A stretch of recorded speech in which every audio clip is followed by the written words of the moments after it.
En medio de la noche, una sirena desgarra el silencio. No es un simulacro.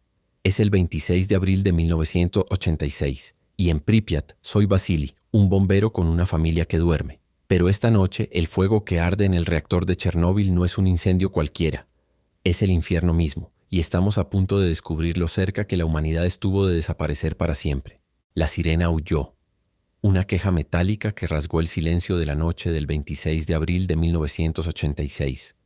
No era un sonido extraño en Pripyat, pero esta vez había una urgencia brutal en su lamento, un eco que me sacó de la cama con una punzada de pavor. A mi lado Svetlana, mi esposa, se removió, su respiración aún profunda en el sueño. Escuché el suave murmullo de nuestros hijos, Misha y Anya, desde sus habitaciones contiguas. Misha, con sus 6 años, solía soñar con ser bombero como papá, con rescatar gatos de los árboles y apagar incendios imaginarios. Anya, de apenas 4 años, era mi pequeña sombra, mi risa. Un nudo se me formaba en el estómago cada vez que me iba al trabajo, una punzada de miedo que siempre me acompañaba en este oficio. Pero esta noche, la punzada era un aguijón helado. ¿Todo bien, Vasily?, preguntó Svetlana, su voz adormilada y preocupada a la vez. Sí, amor. Solo un llamado más.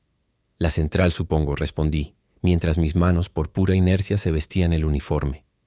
El aire en Pripyat, nuestra ciudad modelo con sus edificios pulcros y sus parques arbolados, era siempre cristalino. Pero esta noche, una extraña neblina, casi imperceptible a simple vista, parecía haberse posado sobre la brisa. Un olor metálico, como el de una batería descargada y quemada, apenas detectable, flotaba en el ambiente. Una señal de algo que mis sentidos no podían procesar por completo. Me incliné y besé a Svetlana en la frente, saboreando el último contacto con normalidad. Duerme. Volveré antes de que amanezca. Ella asintió, pero sus ojos, ya abiertos, estaban llenos de una preocupación silenciosa, una que no necesitaba palabras entre nosotros. Siempre me despedía con la misma frase, una promesa que había cumplido cientos de veces. Esta noche sentía que se deshacía entre mis dedos. Al llegar a la estación, el ambiente era un hervidero. Los camiones ya estaban arrancando, sus motores rugiendo como bestias despertadas en la oscuridad. El jefe, el sargento Petrov, un hombre de pocas palabras y mucha experiencia, nos recibió con una orden concisa que heló la sangre en mis venas. Incendio en el reactor 4. Posible explosión. La palabra explosión, en el contexto de una planta nuclear, era un sacrilegio, una imposibilidad. Se suponía que esas moles de hormigón y acero eran fortalezas de la ingeniería soviética, inexpugnables, diseñadas para resistir cualquier cosa. Pero algo claramente había cedido. Mientras nos dirigíamos a la planta, el cielo sobre ella comenzó a transformarse. Un brillo anaranjado pálido crecía, luego se intensificó hasta convertirse en un infierno naranja y rojo que teñía las nubes bajas y la bruma que se arrastraba por el suelo. ¡Madre mía!, exclamó uno de los muchachos más jóvenes, Kolya, su voz apenas un susurro de incredulidad. Parece que el sol ha salido por el lado equivocado. Pero no era el sol. Era el reactor número 4.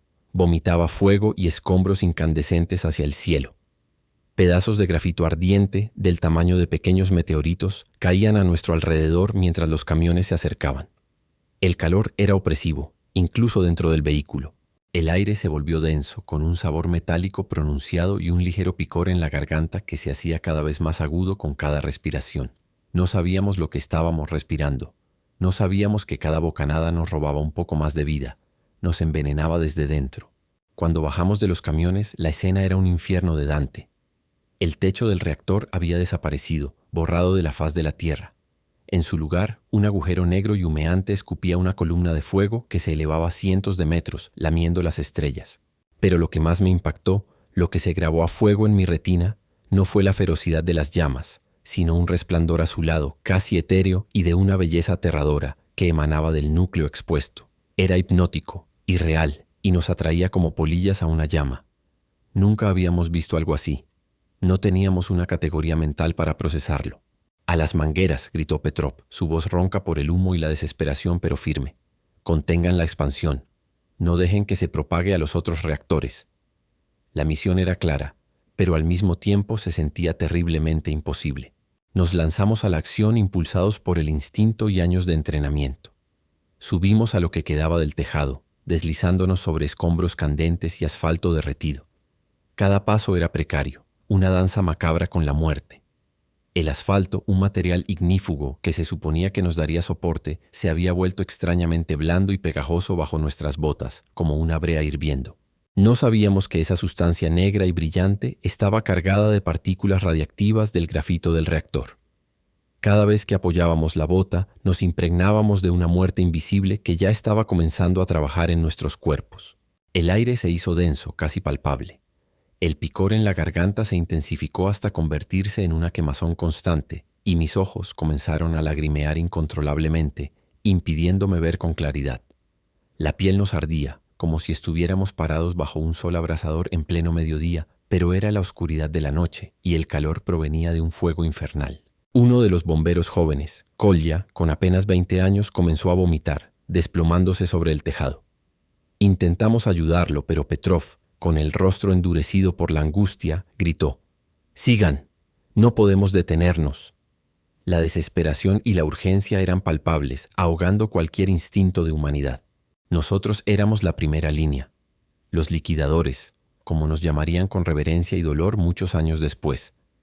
Pero en ese momento éramos simplemente bomberos, cumpliendo nuestro deber, haciendo nuestro trabajo.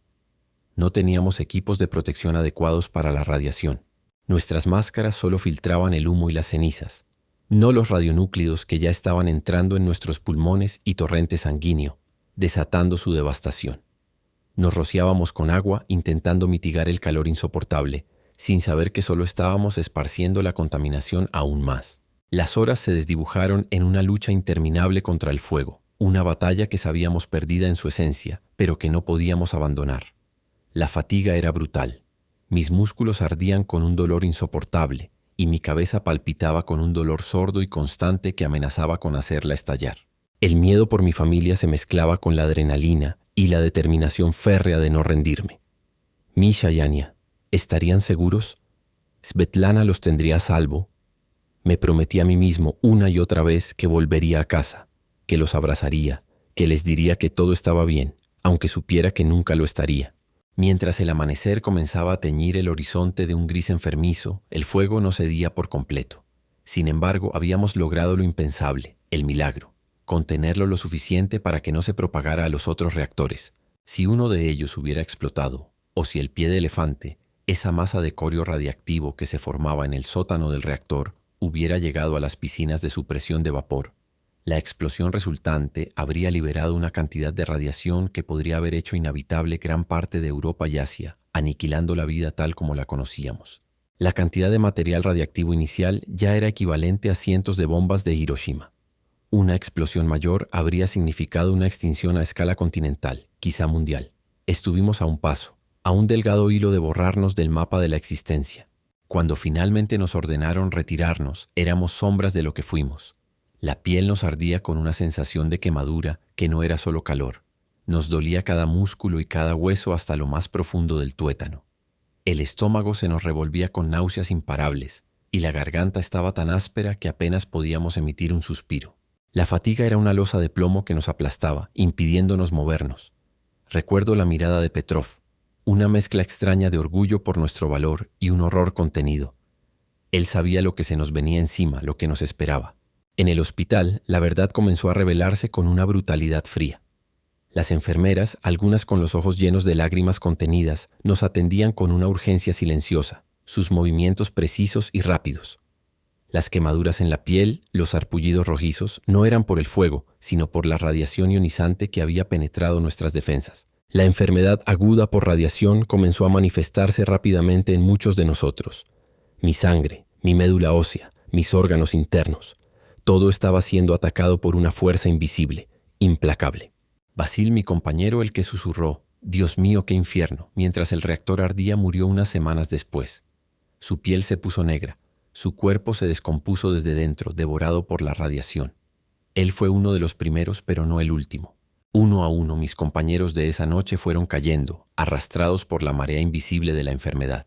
Héroes olvidados, sacrificados en el altar de una tecnología descontrolada, víctimas de la ignorancia y la negligencia. Yo tuve suerte. Sobreviví, pero la palabra se siente vacía, hueca. Cada día es una lucha contra el cansancio crónico que me arrastra, los dolores que perforan mis articulaciones y huesos, el miedo constante a lo que la radiación sigue haciendo en mi cuerpo. Svetlana y los niños fueron evacuados a la fuerza y no los vi por meses interminables, meses que se sintieron como años. Cuando finalmente pude abrazarlos de nuevo, era un hombre distinto. Mis manos temblaban, mi cabello se caía a mechones, mi piel estaba pálida y mis ojos hundidos. Misha no quería soltarme, y Anya no entendía por qué papá estaba tan pálido y delgado, por qué susurrábamos al hablar de la planta. Hoy miro las fotos de Misha y Anya cuando eran pequeños, sus rostros inocentes y llenos de vida antes de que el mundo se tiñera de gris. Pienso en esa noche, en el brillo azulado del reactor, en el asfalto pegajoso bajo mis pies, en las risas apagadas de mis compañeros. La historia oficial cuenta que los bomberos controlaron el fuego. Y sí, lo hicimos con un coraje que aún me asombra. Pero no nos cuenta el precio. No nos dice que cada gota de sudor, cada respiración, fue un acto de autosacrificio forzado, sin información, sin elección, en la primera línea de una guerra contra un enemigo invisible. El mundo habla de Chernóbil como un desastre nuclear, una lección aprendida con un costo inimaginable. Pero yo lo recuerdo como el día en que la humanidad miró al abismo de la extinción. Estuvimos a un pelo de desaparecer, de que Pripyat se convirtiera no solo en una ciudad fantasma, sino en el epitafio de toda una civilización. Cada vez que toso con dificultad, que me duele un hueso, que la fatiga me consume, siento el eco de esa noche, el recordatorio constante de lo cerca que estuvimos de que el mundo se silenciara para siempre. Y la pregunta que me atormenta, una pregunta que me quita el sueño es, ¿realmente hemos aprendido la lección? ¿O estamos destinados a bailar de nuevo con la sombra de la aniquilación, ignorando las señales hasta que sea demasiado tarde?